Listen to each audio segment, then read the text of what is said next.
Report. Preliminary findings on bioelectric reanimation of deceased human subjects. Prepared by Dr. R. Sterling, lead biosystems engineer, Dr. E. Vance, behavioral psychologist. A series of controlled experiments were conducted at, redacted, with the objective of exploring the effects of high-frequency electrical currents on deceased human subjects. The application of these unique energy wavelengths resulted in the brief reanimation of multiple subjects, ranging in states of preservation from advanced decay to dismembered.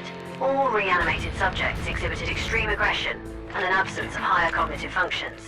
The subjects were exposed to a precisely calibrated high-frequency electrical current at 7.5 million Hz, applied in controlled bursts. The duration of reanimation was directly proportional to the integrity of the subject's nervous system, with more intact specimens exhibiting longer periods of motor function. The majority of reanimated subjects displayed uncoordinated, spasmodic movements. Their behavior was characterized by immediate, violent, and undirected aggression. They showed no recognition of their environment or external stimuli beyond a basic, hostile response to proximity. The subjects were incapable of performing complex tasks or following simple commands. Neural scans revealed erratic, low-level electrical activity consistent with basic autonomic and motor reflexes, but completely devoid of activity associated with conscious thought or memory. Case study. Subject R25, recently deceased. The subject was a male, 42 years of age, deceased approximately 48 hours prior to testing. Cause of death was cardiac arrest. Minimal cellular decay and the central nervous system, CNS, was largely intact. Reanimation success was high. Application of the electrical current resulted in near immediate and sustained motor function.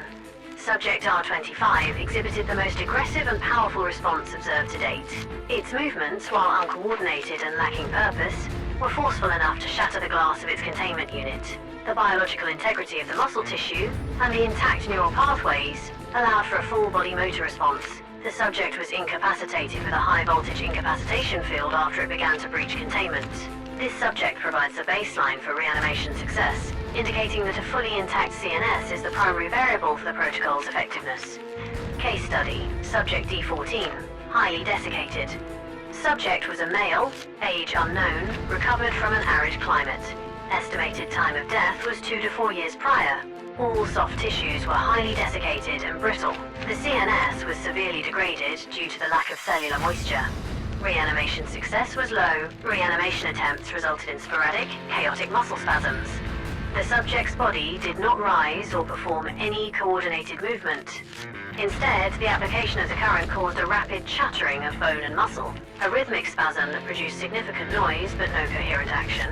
The body appeared to be shaking itself apart, rather than attempting to move. The lack of cellular fluid and the extensive degradation of neural pathways impede the propagation of the electrical current. The stimulus appears to only be able to activate individual, isolated muscle groups, rather than the full nervous system, resulting in chaotic and ineffectual reanimation. Case study. Subject M7, dismembered. Subject was a male, 28 years of age, deceased approximately 72 hours prior to testing. The subject had been dismembered in a transportation accident, with multiple limbs severed from the torso. The head was also completely detached. Reanimation success varies by segment. Application of the current to the torso resulted in independent reanimation.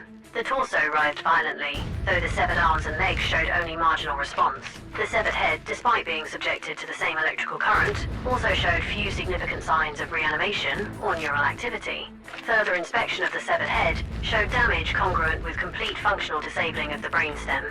This case clarifies that the electrical stimulus operates on a localized level, able to reanimate any segment that retains a sufficient connection to the core of the nervous system.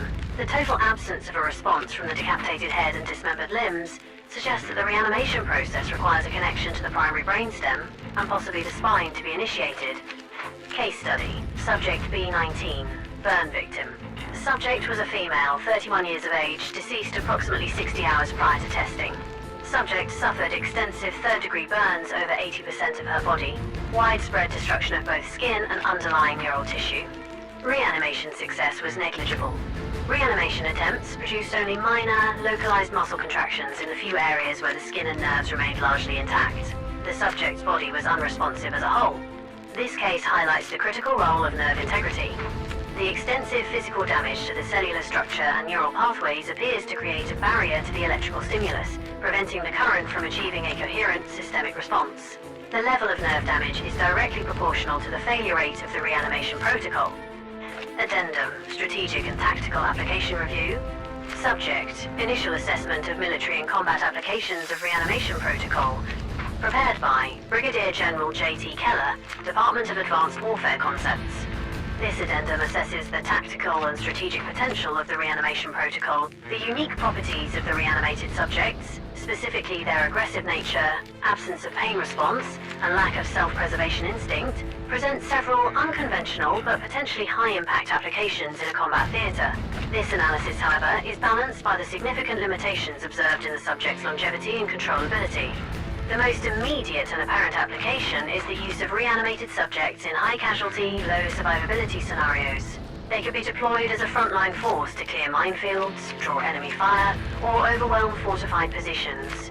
Their inability to feel pain makes them a highly effective, if unsophisticated, breaching tool. Their sheer numbers could be used to create a living shield for conventional forces advancing behind them, significantly reducing the casualty rate of human personnel. Separately, the visual and auditory horror of an enemy force confronted by reanimated combatants would have a significant demoralizing effect. The psychological impact of engaging an opponent who is already deceased would be a force multiplier, disrupting command structures and reducing combat effectiveness. This could be leveraged to induce panic and force retreats from otherwise defensible positions. The confined and unpredictable nature of urban environments and subterranean tunnels makes them ideal for the deployment of these units.